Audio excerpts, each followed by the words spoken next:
Hello students, आज हम करेंगे classification of computers.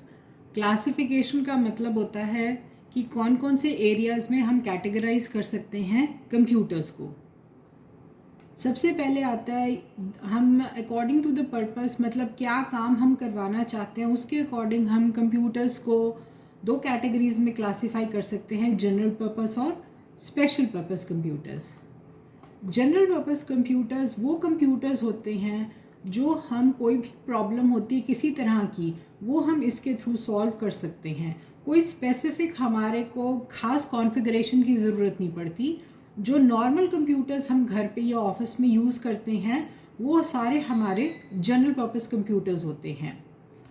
These computers are designed to solve wide variety of problems from different fields.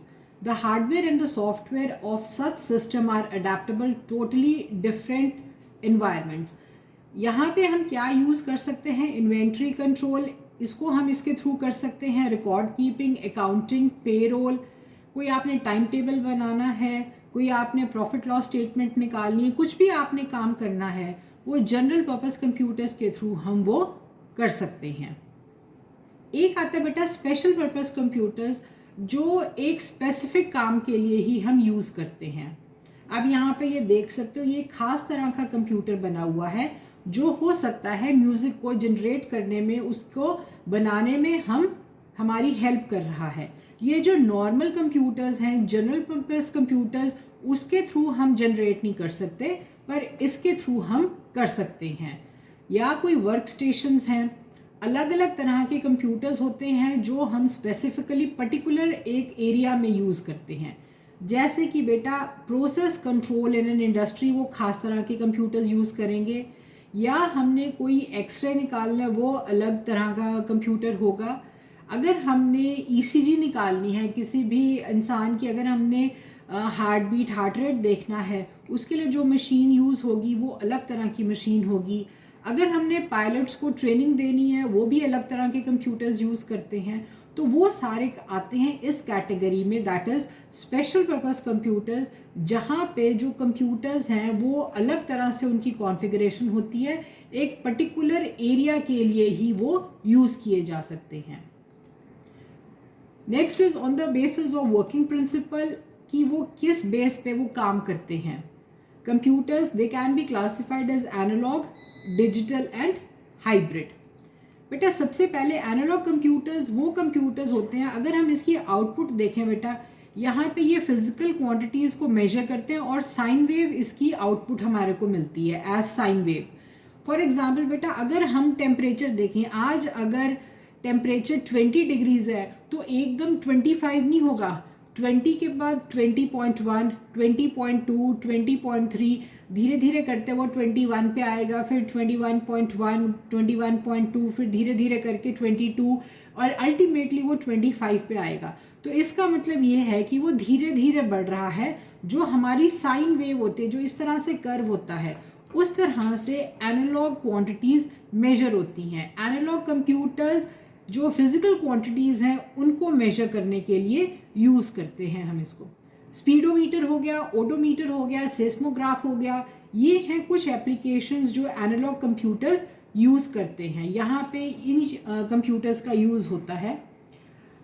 They are specifically used in the simulation and evaluation of dynamic situations such as flight of a space capsule और changing weather patterns over a certain area। जहाँ पे कोई भी change धीरे धीरे धीरे होगा वहाँ पे एनालॉग कंप्यूटर्स यूज़ होते हैं। यानी कि फिजिकल क्वांटिटीज़ के अंदर जो भी चेंजेस होते हैं, फिजिकल क्वांटिटीज़ जो होते हैं, जैसे कि टेम्परेचर हो गया, प्रेशर हो गया, करंट हो गया, वोल्टेज हो गई, ये सारे हमारे फिजिकल क्वांटिटीज़ हैं। ह्यूमिडिटी हो गई, धीरे धीरे जो चेंज होती हैं, उन सब के लिए एनालॉग कंप्यूटर्स यूज़ होते हैं। एक होते हैं बेटा डिजिटल कंप्यूटर्स। डिजिटल कंप्यूटर्स के अंदर जो भी हम वैल्यूज़ रखते हैं या हम आउटपुट लेते हैं वो डिस्क्रीट होती है, आइदर इट इज़ 0 और it is 1, either it is on और इट इज़ ऑफ। ये वाले एनालॉग कंप्यूटर्स के कंपैरिजन में ज़्यादा फास्ट होते हैं और इनके रिजल्ट्स ज़्यादा एक्यूरेट होते हैं। बेसिकली जो भी हम कंप्यूटर्स यूज़ करते हैं वो सारे डिजिटल कंप्यूटर्स होते हैं, चाहे मिनी हो चाहे माइक्रो कंप्यूटर्स हों, से मेन फ्रेम हो, सुपर कंप्यूटर, सारे कंप्यूटर्स जो हैं वो डिजिटल कंप्यूटर्स ही होते हैं। उसके अंदर it uses discrete data like letters, symbols, numbers, ये सारे डेटा जो कि हम बाइनरी फॉर्म में कन्वर्ट करते हैं 0 और 1 में, वो सारे डिजिटल कंप्यूटर्स होते हैं। जो बेटा हाइब्रिड कंप्यूटर्स होते हैं, ये एनालॉग और डिजिटल कंप्यूटर्स की जो एडवांटेजेस है उनको कंबाइन करके बना हुआ है।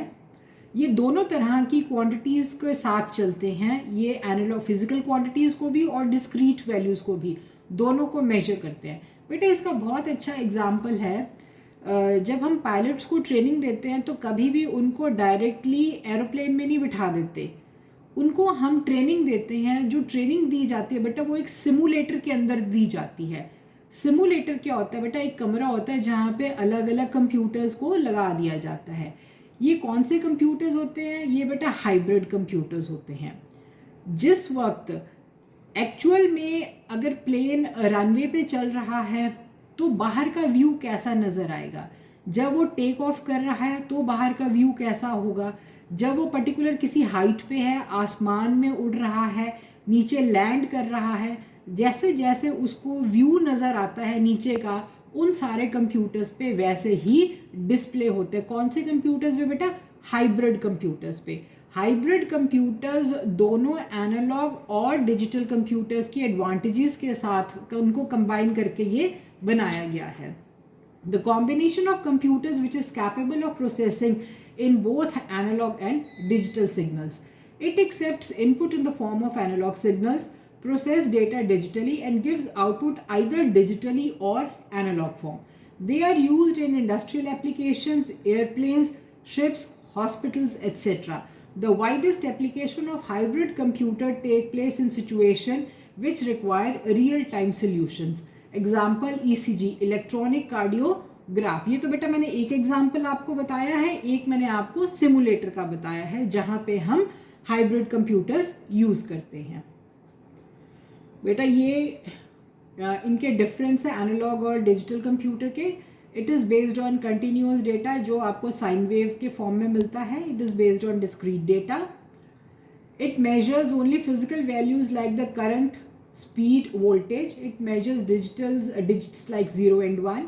Used for specific purpose, used for general purpose. It is low in accuracy. Digital data is highly accurate. No or it has no memory or very less memory. यहाँ पे इसकी memory capacity बहुत ज़्यादा है. Slower than the digital computers. They are faster than analog computers. The signals are in the form of a curved line जिसको हम sine wave बोलते हैं. They are in the form of pulse.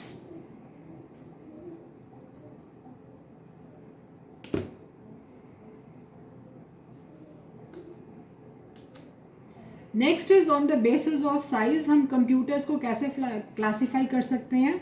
It is also classified on the basis of size की size क्या है computer का। तो super computer, main frame, mini and micro. बेटा this is a super computer. Super computer एक बहुत बड़ा computer होता है। Almost it occupies the area of a room. A super computer is the fastest, powerful, expensive computer. It is specially used for weather forecasting, biomedical research, remote sensing, aircraft design, etc. The primary use for supercomputers is in scientific computing, which requires high-powered computers to perform complex calculation, scientific organization, rendering complex formulas, etc. बेटा जो super computers होते हैं इनका size बहुत बड़ा होता है। इनकी एक खासियत होती है बेटा, ये सबसे ज़्यादा दुनिया में जितने भी कंप्यूटर्स हैं, it is known as the fastest computer. Why? Because it has multi processing inside it. Multi processing क्या होता है बेटा? इसके अंदर एक से ज़्यादा प्रोसेसर होता है जो साइमल्टेनियसली आपकी प्रॉब्लम को सॉल्व करता है। तो नेचुरली जो time taken is very less.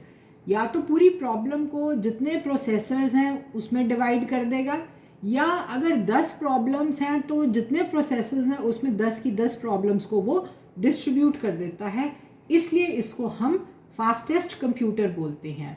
बेटा इंडिया ने भी अपना सुपर कंप्यूटर बनाया है, दैट इज़ परम 10,000। बहुत पहले जब सुपर कंप्यूटर इंडिया में नहीं था तो हम लोगों ने यूएस से सुपर कंप्यूटर इंपोर्ट किया था।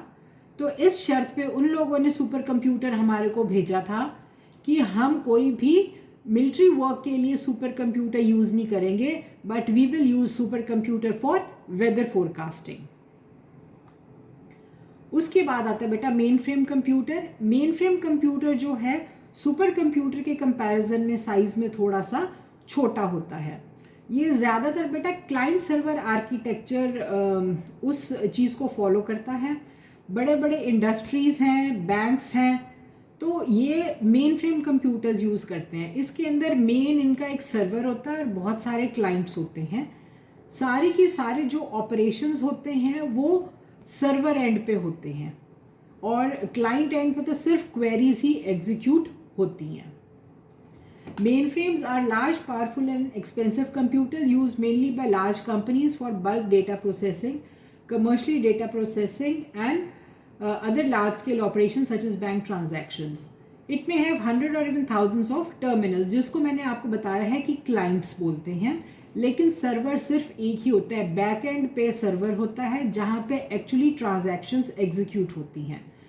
The main difference between supercomputer and mainframe computer is that supercomputer channels all its power into executing a few programs as fast as possible, whereas mainframe uses its power to execute many programs concurrently. बेटा मैंने जैसे एक bank है तो बहुत सारी branches हैं, तो साइमल्टेनियसली अलग अलग ब्रांचेस पे जो काम होते हैं वो मेनफ्रेम कंप्यूटर के थ्रू बैक एंड पे यानी कि सर्वर की एंड से होते हैं।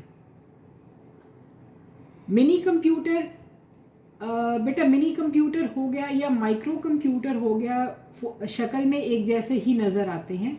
Mini computer are also multi user computer like mainframe computers. They are smaller than mainframe computers. Mini computer में have 100 or less number of terminals. It is typically used for a middle-sized business who needed more power and memory that could be obtained with microcomputer. बेटा जो इसकी speed है और इससे कम जो है micro computer के जो आप लगा लो परफॉर्मेंस है वो मिनी कंप्यूटर के जितनी हम कर सकते हैं अपग्रेड करके। इसलिए mini computers are no longer in use. जो हम पैसा मिनी कंप्यूटर्स पे स्पेंड करते हैं वही स्पीड हम माइक्रो कंप्यूटर इससे लोअर लेवल का कंप्यूटर होता है उसमें अचीव कर सकते हैं, उसको थोड़ा सा अपग्रेड करके। सो इसलिए जो मिनी कंप्यूटर्स हैं they are no longer in use now. ये देखो मिनी कंप्यूटर्स बेटा आप अपने घर पे या कॉलेज में या स्कूल में ये mini computers micro computers use करते हो, जिसको हम नॉर्मली पीसी भी कहते हैं।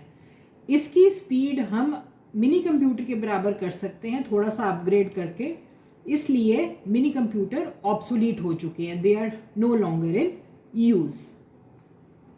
देन इज एक्सटी जो है बेटा ये एक्सटेंडेड टेक्नोलॉजी का से बना हुआ है। एक्सटेंडेड का एक्स और टी टेक्नोलॉजी।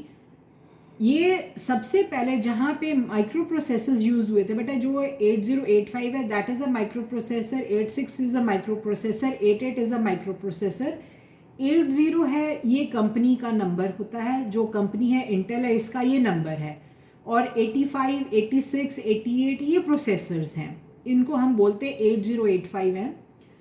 जिन कंप्यूटर्स के अंदर ये प्रोसेसर्स यूज़ होते थे वो कहलाते थे एक्सटेंडेड टेक्नोलॉजी एक्सटी कंप्यूटर। और बेसिकली ये कैरेक्टर यूज़र इंटरफेस, यानी कि यहाँ पे हम जैसे डॉस है that is character user interface, DOS is disk operating system, वो इन कंप्यूटर्स पे चलता था।